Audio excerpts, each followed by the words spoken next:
In the world's greatest country, in its most pivotal state, lies Pennsylvania's Lehigh Valley, an economic hub that's as vibrant as it is ideologically eclectic. Its just over 700,000 residents will play a critical role in deciding the course of American leadership and thereby the world. Who are the thinkers, workers, and leaders that will decide our collective fate? Join me, Moshe Kurtz, as I walk through the valley and find out.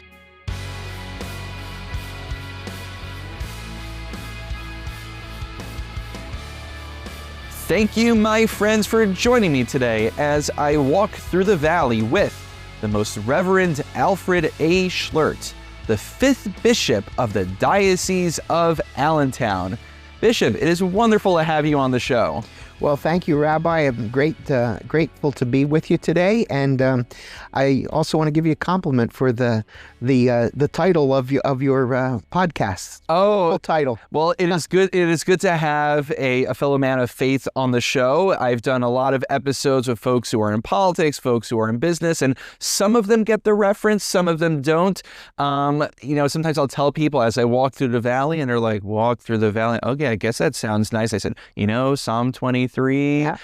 So anyway, for those listening who haven't figured out yet, just go online, Google Psalm 23, and you will see as I walk through the valley. Now, what I try not to tell people about is the shadow of death part. That's right.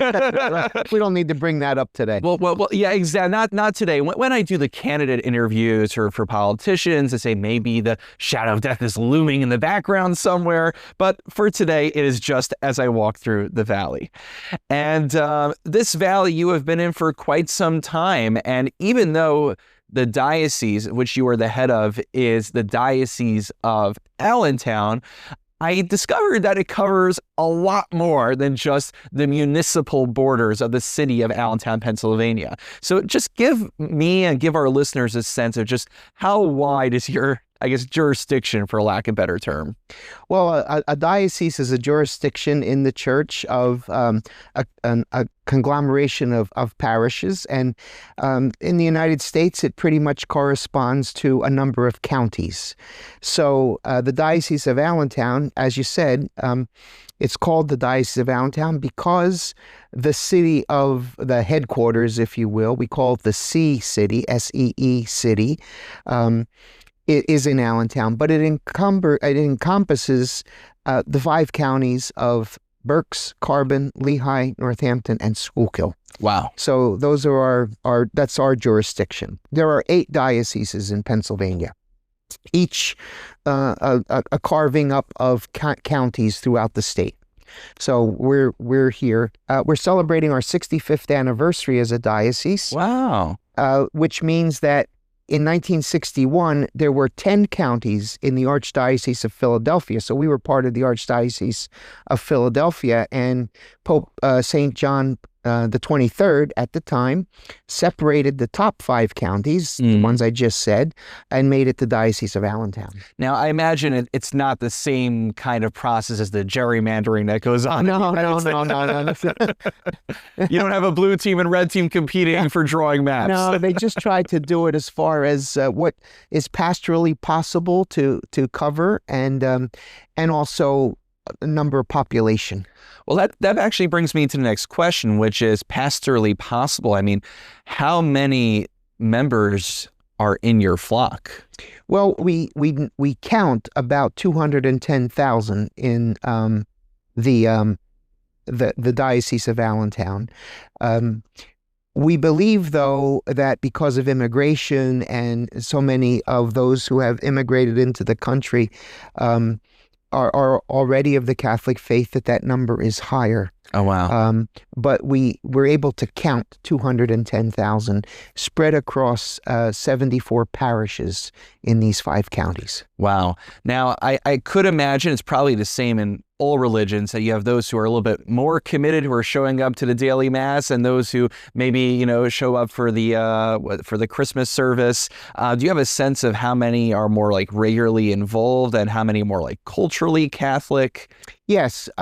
So the general statistic is that number that I just gave are the ones that our parishes are able to count by census, by a parish census. Right. That's not necessarily how many come every Sunday to worship.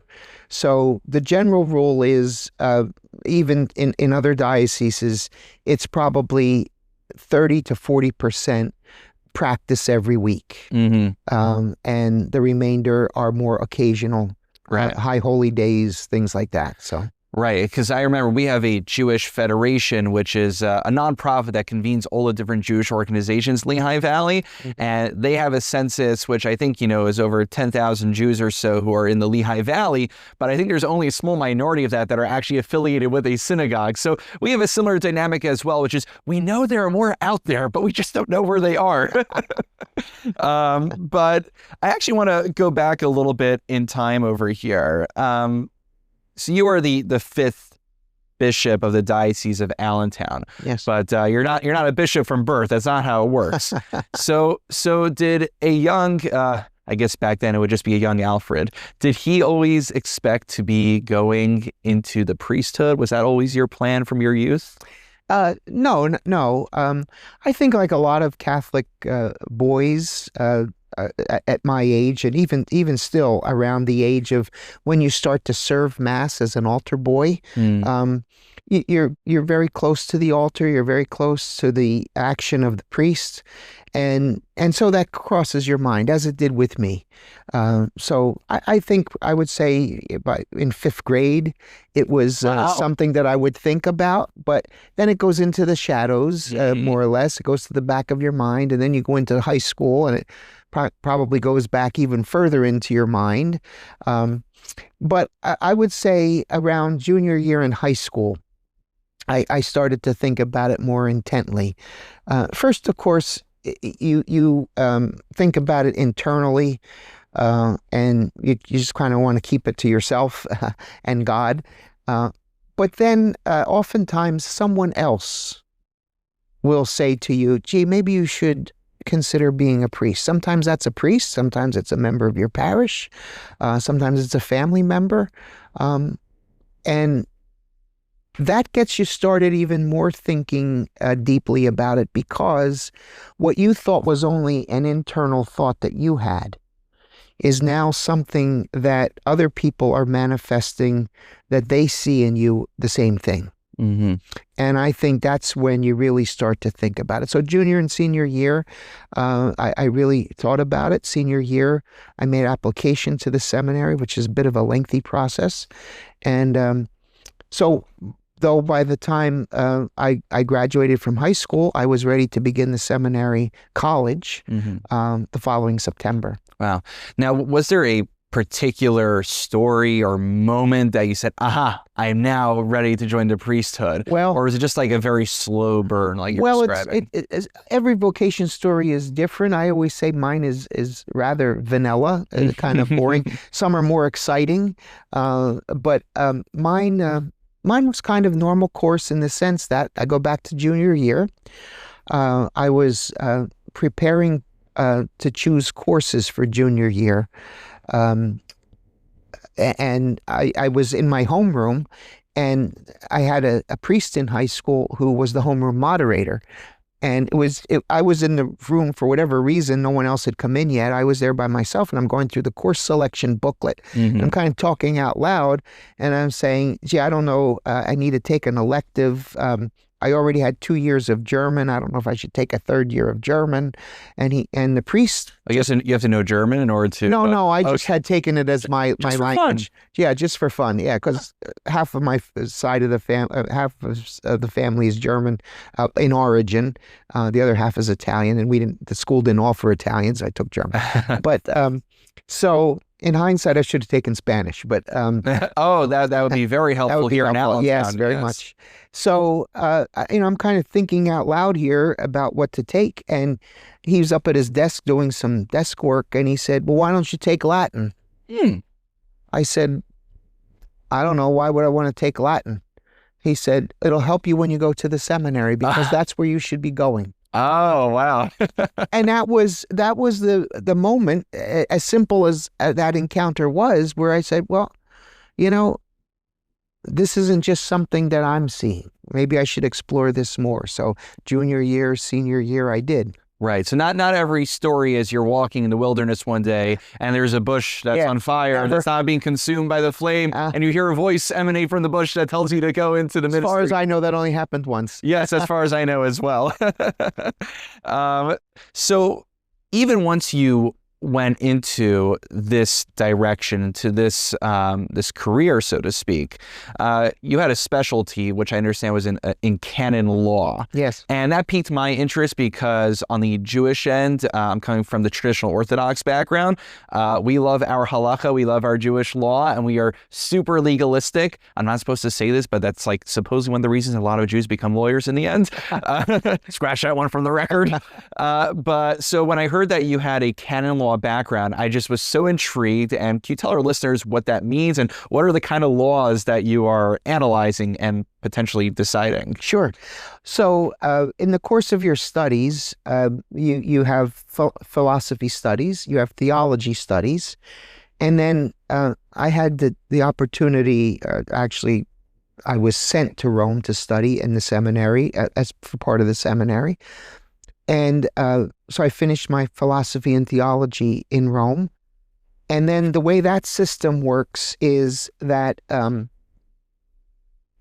as you get closer to ordination as a priest, your bishop tells you what he wants you to specialize in as far as a study. Mm-hmm. So our bishop at the time told me he wanted me to study canon law. Canon law is church law. Mm-hmm.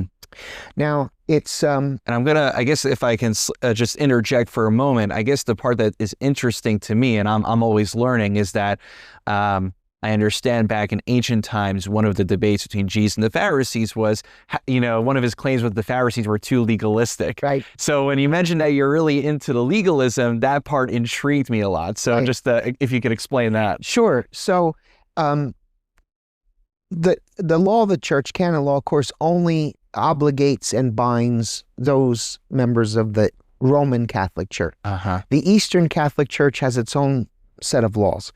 So, and they cover all kinds of things. Who's eligible to receive the sacraments? What's necessary to be married? All of those different things. What a bishop can and cannot do. What the Pope can and cannot do. So it's a dry subject, more or less. But it also takes all of our theology mm-hmm. and puts it practically into the ordering of law. Mm. Now, interestingly enough, the very last law, which we call canons, the very last canon says that the salvation of the soul mm-hmm. is the greatest law.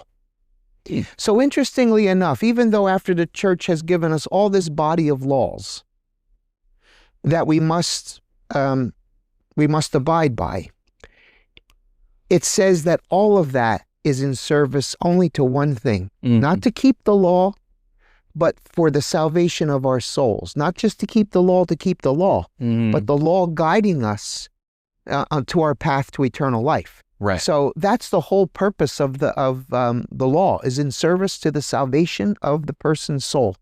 Right. And, we were talking off recording before that Tony Iannelli from Business Matters keeps beating me to the punch on all the people I want to interview. So you already went on with him. So I did it. He did like an interfaith panel episode like half a year ago at this point that I joined on.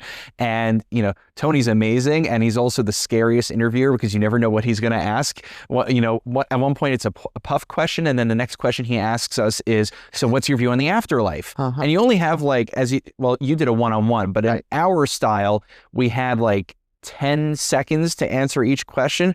So in my 10 seconds, I said, well, Judaism believes, as it says in Chapter of Our Fathers, that this world is a prosor, or is a corridor leading to the Tractate, which is a palace of the world to come. And then my time ended right over there. So yeah, certainly in our faith, we recognize that as well, that we do mitzvahs, we fulfill these commandments. And the idea is that we prepare ourselves in this world for eternal life in the world to come. And, that seems to be a core belief of many religions. So I appreciate that framing. There's also, there's a human side, though, to the canon law, too, in the sense that some laws, for good reason, can be dispensed with, even though they're laws. Some can be dispensed with. So, for example, you know, we have, of course, the law of not eating meat on Friday, especially during Lent. Well, if I'm somewhere, and I don't have that ability to be able to not eat meat for whatever reason, you can be dispensed from that for that particular occurrence. So there is that it does.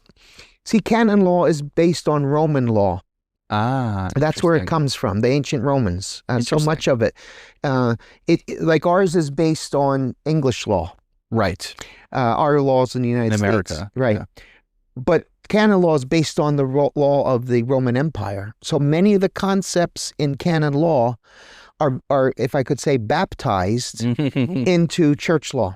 Yes. That's really fascinating. And what I appreciate about the legal background is you brought this idea of dispensations. I mean, I imagine every kind of legal system has this to a certain degree. So for instance, you just brought up the idea of fasting. So in Judaism, we have several fast days on the calendar.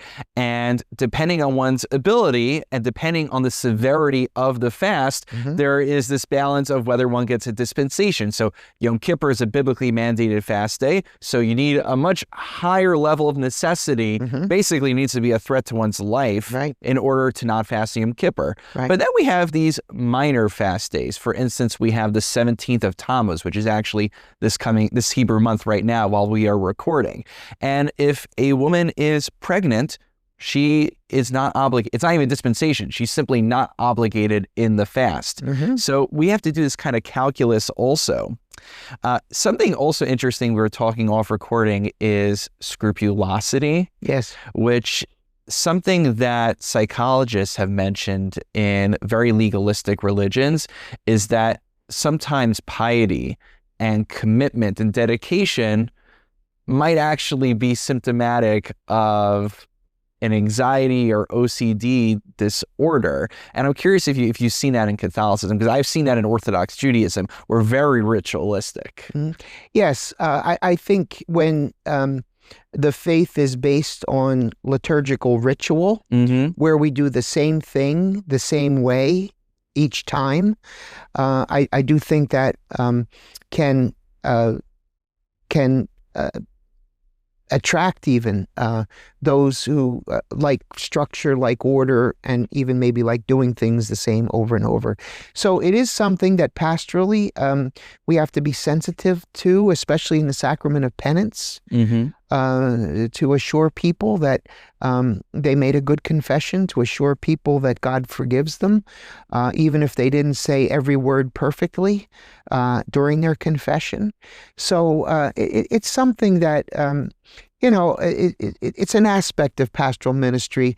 I don't think we would say it's a majority of people by any. There's just a small sliver of those who practice, but we have to be sensitive to that too, because the keeping of the law, the keeping of the ritual, is very important. But it can't to the point of over burdening us. We have to be careful of that. Absolutely. And as mental health awareness has become more ubiquitous, especially in the 21st century, likewise in Jewish legal literature, this has been addressed most prominently by a rabbi in Israel by the name of Rabbi Usher Weiss. So he was asked about the Shema prayer, in which we're biblically mandated. It says in the Bible, "Uv'shachrav kumecha," that both in the morning when we get up and also when we lay down to rest at night, we have to recite the Shema prayer. And the concern, similar to what you're describing about confession, is that this person would keep reciting the prayer over and over and over again because he was concerned that he perhaps mispronounced a syllable in a word and that he did not fulfill his biblical mandate to say that prayer. To the point that Rabbi Weiss said, look, here is my ruling for you. Say the prayer once, and God is happy with it. Exactly. Do not go back no matter what. Otherwise, it could compromise him psychologically. So on the one hand, there's this kind of minority of people that we do need to be sensitive to, which I agree with. On the other hand, I've seen the other extreme nowadays in which people just want to do away with religious strictures entirely. Absolutely. Laxism. That's a laxism. That's what we would call it, laxism. So is that different from secularism, or are they kind of yeah, because it's not that you're laxism would be not so much that you're secularized, it's that you're lax in the prescriptions of the faith. Right. And in keeping them. So it's not that you don't have the faith, but you're just like, well, maybe I don't need to go to Mass on Sunday.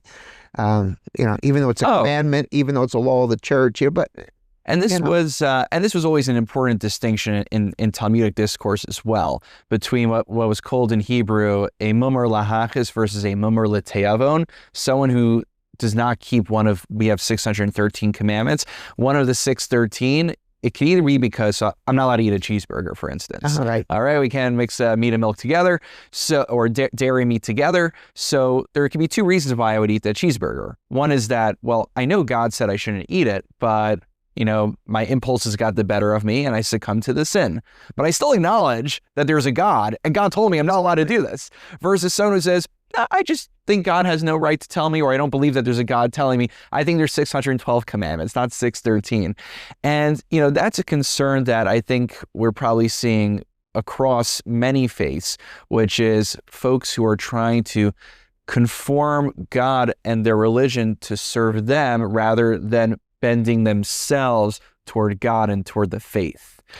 In the Catholic world, a lot has been written about this, and it's framed as a lack of acknowledging an objective truth. And, basically, all good law is based on divine law and objective truth. Yes. And objective truth flows from the divine. Mm-hmm. So, imagine the chaos we would have if a stop sign meant something different for everyone. Right. Moral relativism. Exactly. And that's what it leads to. It leads to moral relativism, where I'm the arbiter of the law or how I practice my faith. So it gets very subjective. Absolutely. And I think one of the challenges is when people see humanity in the center and God in service of humanity. That seems to be, to me, one of the core erroneous suppositions of this whole idea. So, for instance, some people find rituals in Judaism to be meaningful. For instance, when someone loses a relative. So we have what's called the Shiva process, the 7 days of grieving. And there are certain rituals we do during that point. And people say, wow, that's so meaningful. It gave structure and I was able to honor my loved one. And that certainly is part of the idea. But also, we do it because those are the rituals. Right. Those are the mandates. And even if the religion doesn't feel meaningful to me at every time, there's inherent objective worth to it because that's what God demands. Right. Do you have a similar kind of idea? Yes. So, oftentimes you'll hear about going to Mass on Sunday, worship on Sunday. People will say, well, I can pray at home. I can communicate with God. I don't need a liturgical, structured way to do that. But yet, what's lost in that is going to worship on Sunday, going to Mass on Sunday, is our due, our obligation to God. It's not about how we feel about it. Now, hopefully, we would get something good out of it and we would feel enriched and enlivened spiritually. But in the end, because people say, well, I don't like the music, or the sermon is too long, or there's not enough parking, or whatever. There's too many kids screaming in church, and so I don't go. But it's really not, that's focusing on us. And really, the whole idea of worship is the created worshiping the Creator. And when you have that perspective, you say, well, then it is a due of mine. It's an obligation of mine. We need to get back to that kind of thinking across religions. So speaking of which, I think there is a population nowadays, the younger population, that I hear all sorts of different theories. Some people say the younger generation is becoming more secular, moving further away from institutional religion. And then there are others who I say, no, actually, we've hit that turning point, that people realize how silly moral relativism is and how crazy the world has gone, and they're actually turning back to Catholicism, to Orthodox Judaism, to Eastern Orthodoxy, to these more older forms of ritualistic religion. And I'm just curious, I hear all these conflicting reports. What are you seeing with your very eyes? How are the youth doing nowadays, and particularly in the Lehigh Valley? And I'll mention a few things that I was very impressed with. I noticed that the diocese held a young adult holy hour not so long ago. Mm-hmm. I love it. Holy hour versus happy hour. I did get the play on words over there. You should give a raise to whoever came up with that one. Hopefully it wasn't AI. We'll talk about that soon. And then also I noticed that you went to DeSales University to perform a mass as well and to sit down with the students. So you certainly seem to have your finger on the pulse. You're not just in your ivory tower in your office all day. You're getting out there in the community. So how are the youth doing? Mm-hmm. I would say one of the most hopeful things that I and other bishops in the United States and even across the world, places like France and England where the faith was really dying out, is this resurgence of interest on the part of young people to come back to the church. We here and in the United States, we're seeing record numbers of people either converting to Catholicism or what we call reverting. Reverting, of course, is they were baptized Catholic, they fell away from the church, the practice of the faith, and now they're coming back. We used to see that before, oftentimes when someone married and had children, and now, they re-engage the church because they have a family. But now we're seeing it with young professionals, college students. They're coming back to the faith, and there's a lot of things being written about why. But part of it, I think, is, our technology.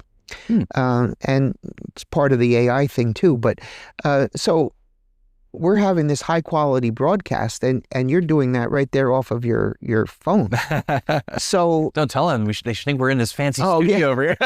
So I think young people are starting to understand that they have the whole world in their hand when they're holding their Android or their iPhone, and they can go everywhere. Good and bad, they can go everywhere. Right. And what they're finding is it's not fulfilling to them because they can have 10,000 followers and no friends. No friends as we would, face-to-face friends as we would define them. So there's a loneliness too. And the church is a community. Okay, it's a community of faith. And so by its nature, you are interacting with other people. Right. So we see a lot of young people, they'll get together before or after Sunday Mass. They'll worship together and then they'll socialize the way this generation does, so they'll have pizza, they'll have beer, whatever they're going to do. But it's fulfilling a need for them. I would say an innate existential need that the technology, the loneliness, the separation, even created by COVID, nothing really, I don't think, is filling that as much as an expression of faith and participating in a faith experience. Absolutely. And we have a little bit of that phenomenon as well. So after every service we have on Saturday mornings, we have services 3 times every day, actually. But like you probably pointed out, people don't always come to the weekday services. Right. They come to the big weekly ones. So we have a bigger crowd on Saturday mornings. And after services, we have what is called Kiddush. Kiddush is the collation where everyone gets to eat and hang out and socialize. So there's actually a brand of people who come to the synagogue, and they are called the JFKs. Just for Kiddush. I'm sure, in every religion there's that aspect of that. But you know what? If what they come for is for the food, then hopefully that means we'll get them into the services at some point as well. The important thing is the engagement. 100%. Now, speaking of engaging the youth, it's one thing to get them to show up to service and they'll socialize, they'll bring the kids to a youth program. But what about those going into the ministry? What about those going into the priesthood? Are you finding that it's possible to engage the younger generation into a life of service in the priesthood as well? Yes, I think it kind of goes hand in hand with the topic we just talked about youth re-engaging in the faith is the youth, the young people that I'm seeing now, they're not afraid of the sacrifice that a religious vocation, a priestly vocation entails. Mm-hmm. And so they're more open to exploring it. So we have 6 applications already this year for the seminary for next year. Oh, wow. So that'll give us about 17 seminarians, men studying for the priesthood. And they come in at different times. Sometimes they come in after high school. Sometimes they'll come in after some college. Sometimes they'll come in postgraduate and maybe some work experience. But they're exploring this, and I know we hear a lot about this generation. They don't like to commit. They're slow to commit sometimes, even with marriage or anything. And we do see that where we work with some men for quite a while before they're ready to make that call, to accept the call. Right. But when they come with great zeal, great enthusiasm, and of course the youthful vibrancy that you would want. So it's really a very good thing, and we are promoting vocations very heavily right now in our diocese too, both to the priesthood and to the religious life. So sisters, women becoming religious sisters and things like that. Yeah, and I saw even in the local paper, the Morning Call, there was quite a lengthy list of new appointments and promotions, whatever the proper term is within the system. So it sounds like things are vibrant, thank God. I'm just curious, just go back to your own personal story for a moment. When you were in seminary, was there any particular piece of literature, whether it be from biblical literature or post-biblical literature, that really spoke to you, that you love referring to when you write your sermons? Well, I've always enjoyed from the Hebrew scriptures wisdom. Mm-hmm. I've always enjoyed that wisdom, Proverbs. I also so in the Christian scriptures, I've always found, obviously, the Gospels, but I've always found fascinating the Acts of the Apostles. Because that's the earliest history book of the church. What did the first Christians do? How did they sort things out? How did they start to come together as a community of faith? We believe, of course, under the guidance of the Holy Spirit. But there's a lot of human drama in the Acts of the Apostles. There's bickering, there's fighting, it's very human. Yeah, isn't there even this? There's a Netflix series nowadays. I mean, I forget what it's called actually. Mm-hmm. There's been all these dramas. Yes. Oh, do you know the name of it? Well, it started with The Chosen. The Chosen. Now is it? Yeah. Yes. Yeah. Mm-hmm. So I'm curious. How do you feel? Because you're having a human being play the role of God, and actually what happens is I listened to a New York Times interview. I don't remember the actor's name, but people will actually go up to him and they'll ask him to heal their children offset. And he's like conflicted, like he wants to give them hope, but also he said, I'm just an actor. Right. I mean, as obviously a man committed firmly to Christianity, how do you feel seeing these things portrayed on the big screen? Well, I think things like Chosen have had a great impact in rekindling interest in the Gospels, into the life of Jesus. So in that sense, it's good. It's often follows the Gospels rather well. There is some poetic license in there, of course, as you are, but I do think it's an avenue for people to rediscover and perhaps want to go to the scriptures themselves, because it does follow it rather closely. And it's the cinematography of it is very good. The acting is very good. So it's of a lot of the things that have been produced over the years. This one is rather good. It's a little different than Veggie Tales. Exactly. Yeah. Exactly. I think I remember when I was home with our older daughter when she was a baby and she was sick, and I was, or not when she's a baby, I guess she must have been a toddler, because we turned on the TV. I'm trying to find something child friendly, and then all of a sudden there's these vegetables and biblical stories, and I said I didn't realize what I was getting myself into. It was very impressive, but it's a little different than the Veggie Tales for the listeners who know what I'm referring to. But when you're not reading scriptures and you're not reading strictly religious content, are priests, are bishops, are they allowed to have hobbies on the side? Oh, sure. Yeah, we have priests who are hunters. They're fishermen. Some restore classic cars. Wow. Yeah, it's broad. Some like the arts. Myself, others like, some are very good at athletics too, and they stay engaged even into older life with golf. And myself, I like to swim, I like to read, I like to travel. Wow. So we all, I think that's very healthy.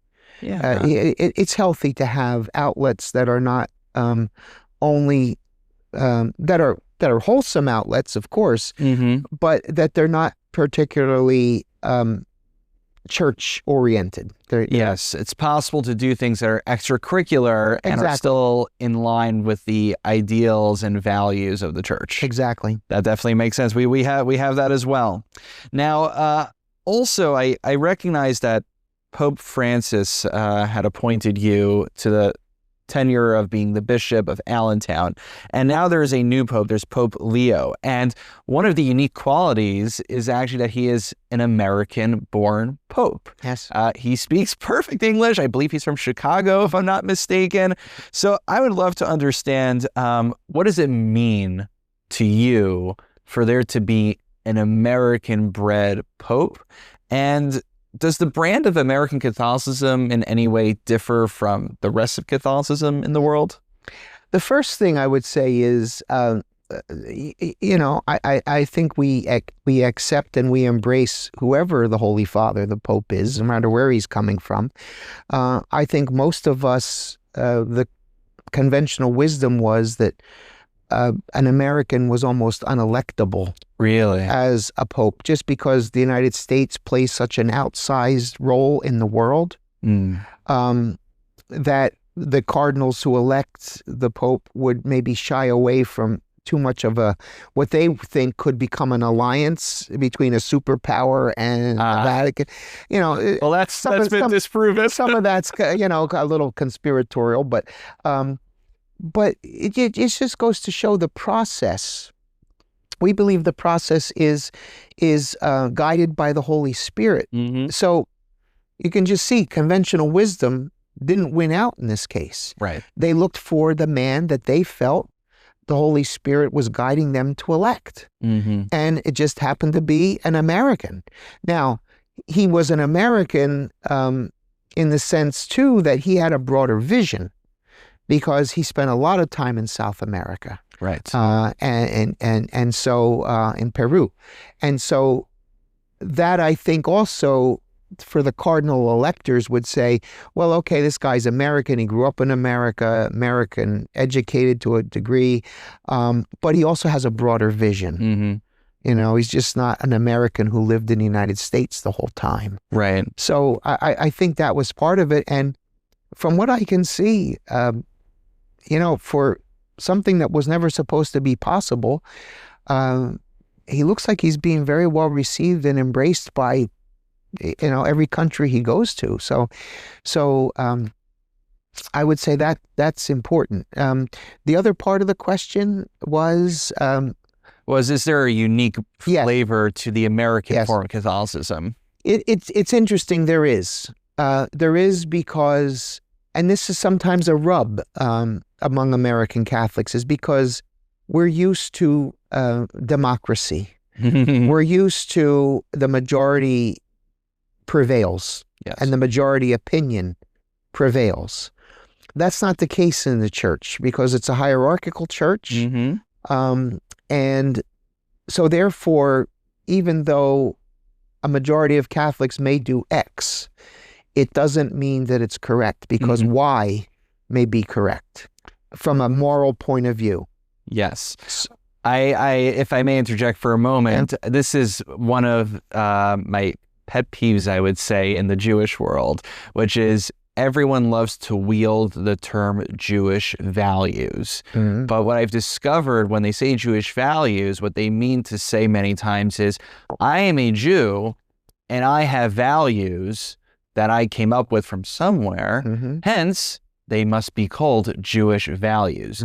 And that is substantially different than what Torah values might be, and what God actually wants from me. So if I understand what you're saying is, just because a lot of Catholics feel a certain way doesn't mean that's what they should be doing. Yeah, values does not necessarily equal faith. Even in our educational institutions, whether there are our schools or higher education schools, universities, or a lot of times they'll talk about Catholic values or Catholic tradition.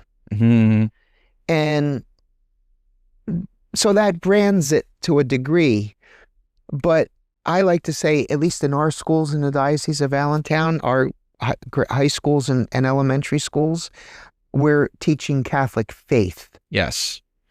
Now, from that faith flows values. Of course. But values don't necessarily flow into faith. So I'm concerned that we're teaching Catholic faith. Right. And the values flow from that.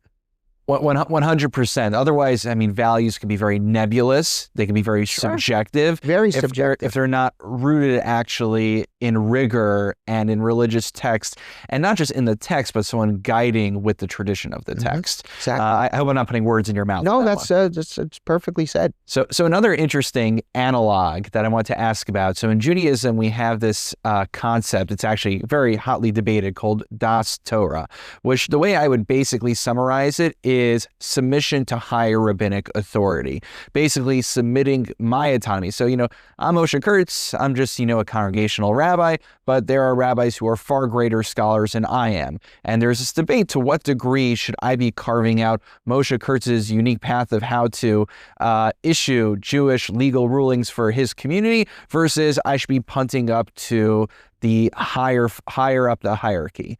So I would love to understand, to what degree, as a bishop, do you have to submit everything to what the Pope's rulings are, versus how much autonomy and leeway do you have to be able to carve out guidance and rulings that might be unique for the needs of the constituency of the Diocese of Allentown?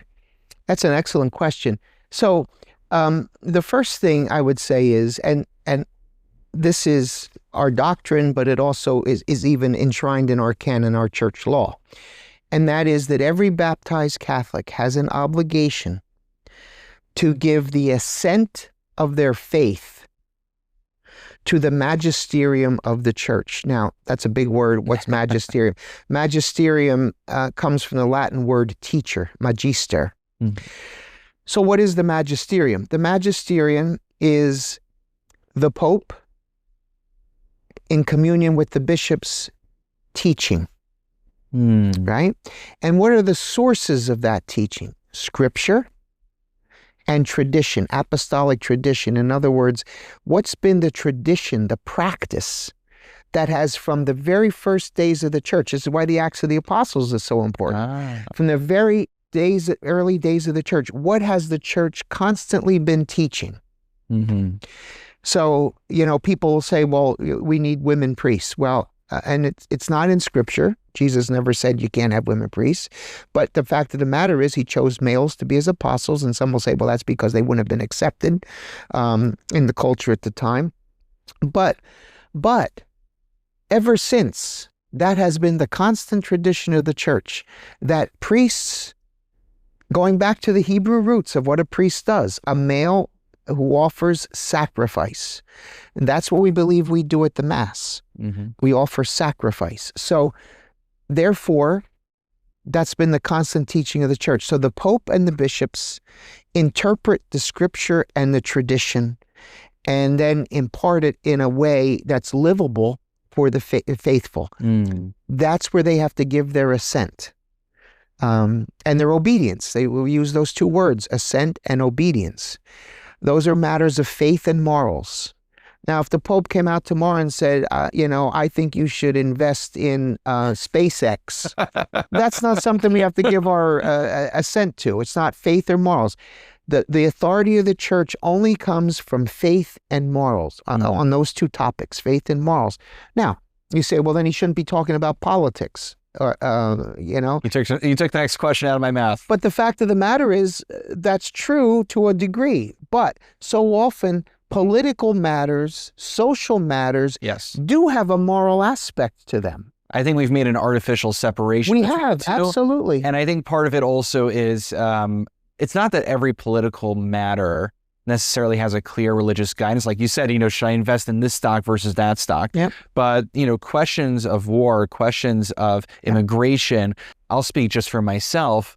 One of the main reasons that I steer clear of talking about lots of current event issues from the pulpit is not because I don't think God has something to tell us about all these critical current event issues.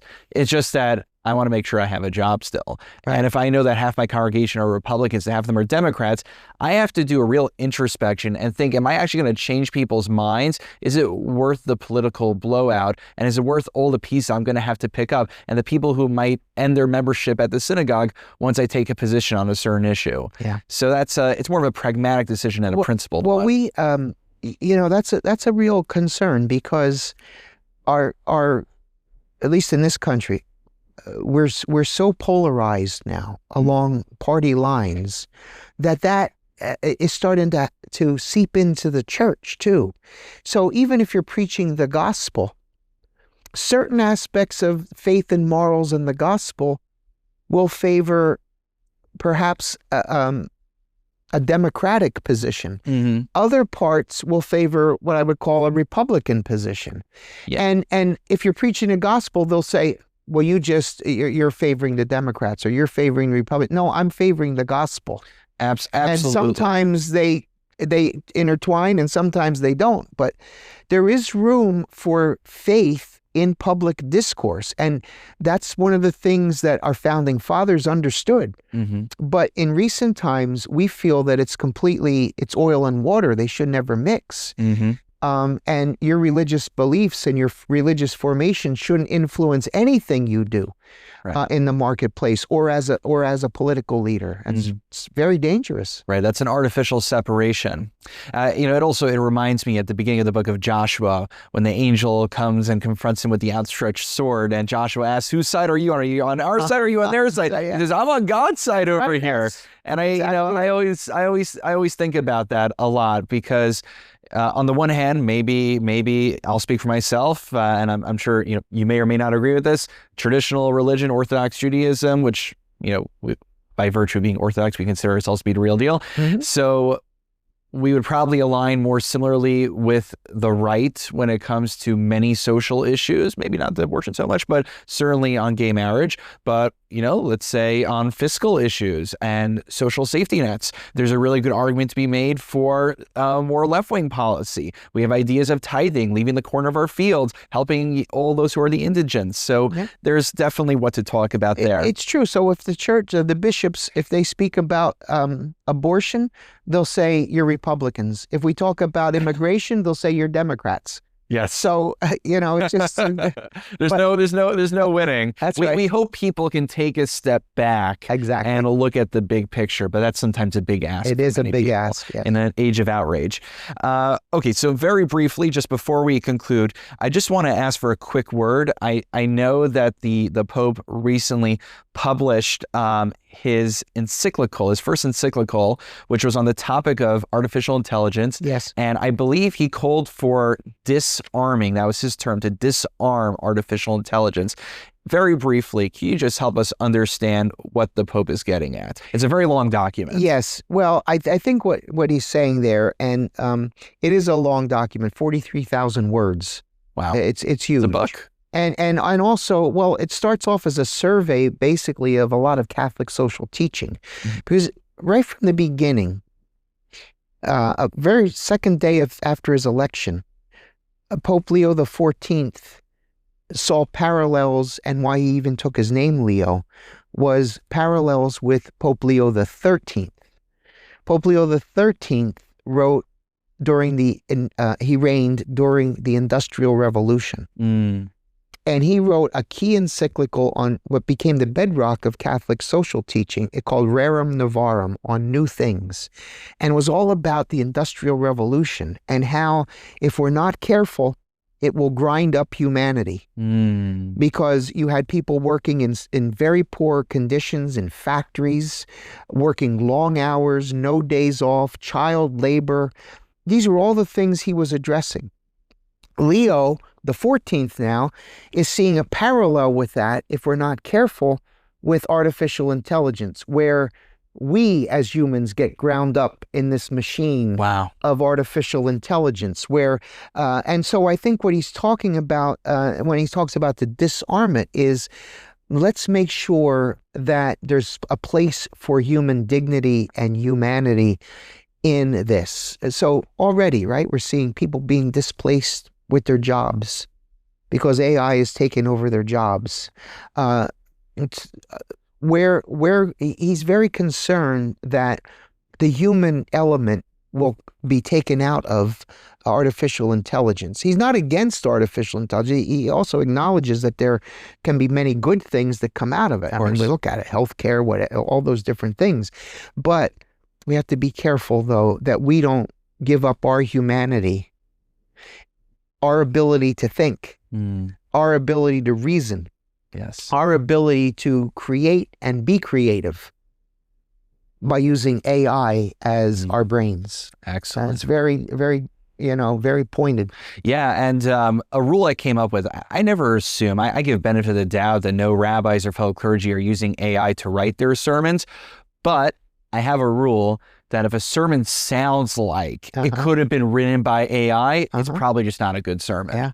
The Holy Father, Pope Leo XIV, already said that. He said, he said, homilies, sermons, come from the fruit of prayer, not from AI. Right.